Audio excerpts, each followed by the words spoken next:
Bonjour, Gilles ici pour actualité-dvd.com. Je vous parle du DVD du Scaphandrier. Le film d'Alain Vézina est distribué par TVA Film et met en vedette Édith Côté-Demers, Alexandre Landry et Béatrice Picard, sorti en magasin le 23 juin 2015.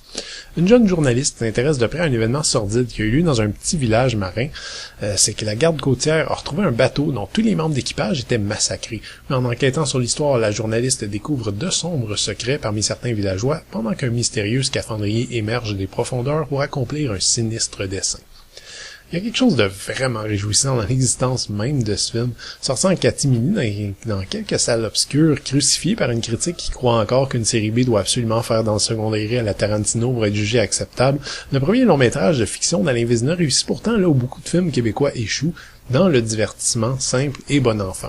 Ceci étant dit, je crois pas qu'on a affaire à ce qu'on peut appeler objectivement un bon film. Les dialogues sont écrits à la hâte, les personnages inconsistants et unidimensionnels, les lieux communs sont légion et la mise en scène est faite un petit peu à l'emporte-pièce, bien souvent limitée par les moyens du bord et les décors exigus. Qui plus est, cette histoire d'un scaphandrier tueur ne mène nulle part. Évoque les épisodes en fait les plus absurdes au-delà du réel ou de la quatrième dimension.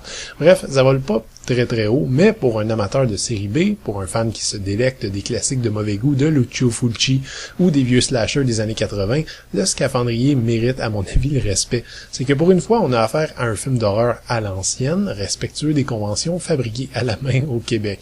Je regrette toujours un peu l'usage de la photographie digitale dans un tel cas, mais faut bien faire avec la réalité du 21e siècle. Autrement, Alain Vézina effectue un bon tour d'horizon de ce qui semble le passionner au cinéma, des histoires maritimes aux séries B surnaturelles, le tout bien trempé dans un gore joliment dégueulasse. On oubliera sans doute les performances, Édith Côté-Demers et Alexandre Landry ont le profil de l'emploi, mais leur jeu est limité par des dialogues peu crédibles et ce qu'on ressent un peu comme une urgence du tournage. Évidemment, c'est loin d'être un film luxueux et je pense que certaines scènes ont été tournées à la va-vite. J'en profite tout de même pour souligner à quel point c'est réjouissant de voir des acteurs du calibre de Béatrice Picard et Raymond Bouchard dans une obscure histoire d'horreur crasseuse avec un tueur en série et des zombies. Et parlant d'horreur crasseuse, même si pas mal d'effets spéciaux trahissent le budget du film, notamment des glorieuses scènes de sous-marins qui semblent sorties d'un vieux film d'Irwin Allen, la plupart des meurtres et des détails sanglants ont été faits avec des effets spéciaux traditionnels. Alors oui, on pourra bien rire en voyant le déluge de tripes et d'organes en tout genre qui sont étalés à plusieurs moments, n'empêche que cette façon de faire est encore et toujours la meilleure et témoigne là encore d'un certain respect pour un cinéma de seconde zone et d'une autre époque.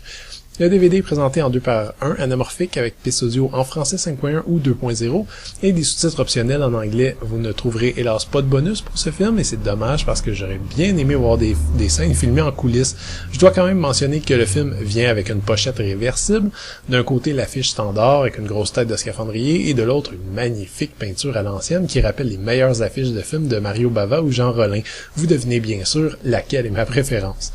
Évidemment, la sensibilité d'Alain Vézina pour le cinéma de série B, voire de série Z, implique que le Scaphandrier aura quand même un peu de Jean Rollin.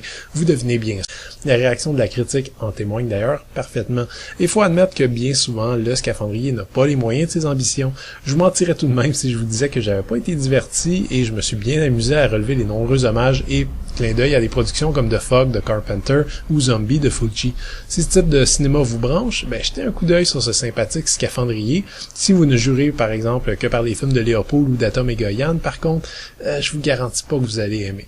C'était Gilles, merci, bon visionnement.